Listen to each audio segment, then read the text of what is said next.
I study the intergenerational effects of trauma in war-affected family systems. I primarily work with refugees. I also practice as a sexual assault nurse examiner, and so gender-based violence is something that I am thinking about in my clinical practice a lot, and I've been able to integrate it more into my research and scholarship as well. The very first study that I did in 2 refugee camps in Burma in partnership with the American Rescue Committee was focused on mothering across the trajectory of migration.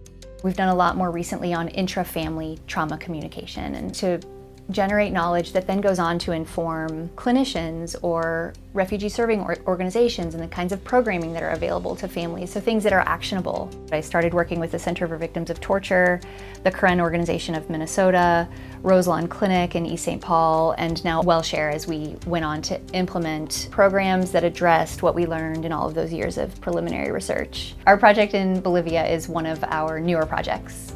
We are partnering with a community organization called ETA Projects. We are implementing the study through a cohort of community health workers focused on understanding what is happening in terms of sexual and physical violence with young people age 15 to 24.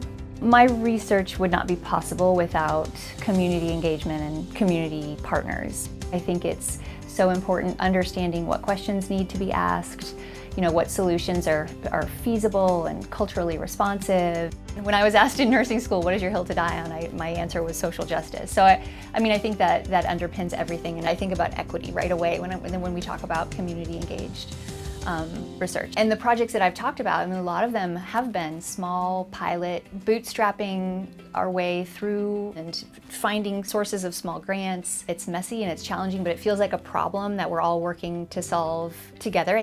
Yeah, I love it.